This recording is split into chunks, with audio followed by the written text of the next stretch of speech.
स्वागत है आपका। ब्रेक के बाद एबीपी गंगा का बड़ा असर हुआ है। कानपुर के रीजेंसी हॉस्पिटल मामले में अब जांच होगी। डीएम कानपुर ने एक कमेटी बना दी है। सिटी मजिस्ट्रेट और 2 एसीएमओ इस जांच को करेंगे और जांच के बाद डीएम को सौंपी जाएगी रिपोर्ट। तो इस वक्त एक बड़ी खबर हम आपको बता रहे हैं, जहां एबीपी गंगा की खबर का असर हुआ है। अब कानपुर मामले में जांच के लिए एक कमेटी बिठाई जाएगी। आपको बता दें कि अस्पताल पर एक परिवार ने आरोप लगाया था 20 दिन में 14.5 लाख का बिल बना दिया गया था। कोरोना मरीज के इलाज के दौरान मौत भी हो गई थी और 11 लाख रुपए तक का परिवार भुगतान भी कर चुका था और अस्पताल ने शव देने से इनकार कर दिया था। इस खबर को एबीपी गंगा ने उठाया था और आपको दिखाया था कि दरअसल ये जो परिवार है किस तरीके से एक तो कोरोना महामारी के चलते बड़े खर्च के दबाव में आया, दूसरा परिवार के सदस्य की जान भी नहीं बच पाई। अब कानपुर के रीजेंसी हॉस्पिटल मामले की जांच की जाएगी और कानपुर के डीएम ने बकायदा इसके लिए कमेटी भी बना दी है। सिटी मजिस्ट्रेट और 2 एसीएमओ इस पूरे मामले की जांच करेंगे और जांच के बाद इसकी जो रिपोर्ट है वो डीएम को सौंप दी जाएगी।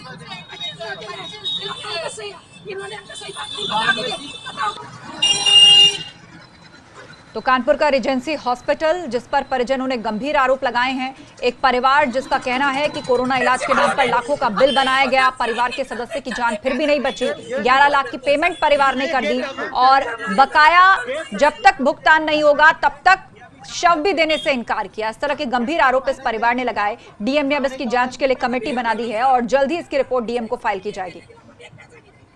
तो ये वो परिवार है, इसका गुस्सा है जिसने ये गंभीर आरोप लगाए हैं कानपुर के रीजेंसी हॉस्पिटल पर।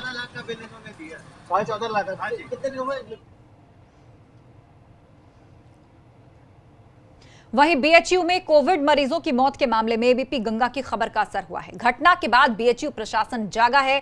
कोरोना इंतजामों को लेकर नई व्यवस्था बनाने पर अब विचार किया जाएगा। रैंप पर लगाए जाएंगे ताले, खिड़कियों पर लगाई जाएगी जाली और इसके अलावा स्लाइडिंग विंडो हटाकर जालियां लगाई जाएंगी। कोरोना वार्ड वाले गेट पर अब डिस्प्ले लगाया जाएगा जिसमें साफ मेंशन होगा कि ये कोरोना वार्ड है। गार्ड्स की संख्या भी बढ़ाई जाएगी। इसके अलावा वार्ड्स में टेलीविजन की सुविधा मिलेगी, अखबार दिए जाएंगे। बीएचयू सुपर स्पेशलिटी कॉम्प्लेक्स में मरीज का शव मिलने से सवाल उठे थे और कहा गया था कि बिल्डिंग से कूदकर मरा था ये कोरोना मरीज, जिसके बाद सवाल उठे और अब अस्पताल में इस तरह की सुविधाएं जो हैं वो ऐड की जाएंगी। एबीपी गंगा ने इस खबर को प्रमुखता से दिखाया था, जिसके बाद इसका असर हुआ और बीएचयू प्रशासन जागा और उसने नई व्यवस्था बनाई है। बदहाली का आलम सिद्धार्थनगर में भी है। सरकार की तरफ से यहां के कच्चे रास्तों को पक्का करने के लिए कई घोषणाएं की गईं, लेकिन सड़कें पक्की होनी तो दूर, धीरे धीरे सड़कें गड्ढों में तब्दील होती गईं।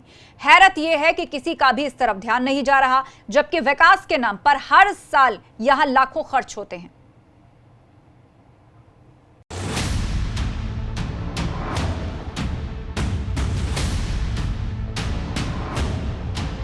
सड़कों की इस हालत को देखकर अंदाजा लगाना मुश्किल नहीं कि यहाँ प्रशासन के विकास कार्य महज फाइलों में दब कर रह गए।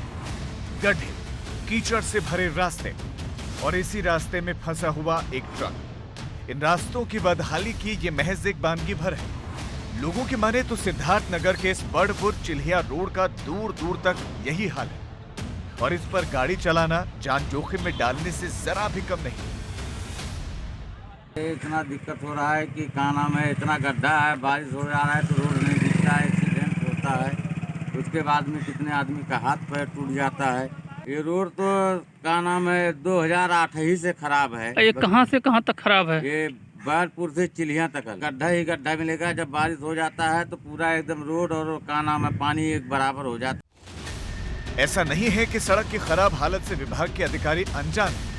अधिकारियों का दावा है कि यहाँ बदहाल सड़कों की मरम्मती का कार्य समय समय पर किया जाता है।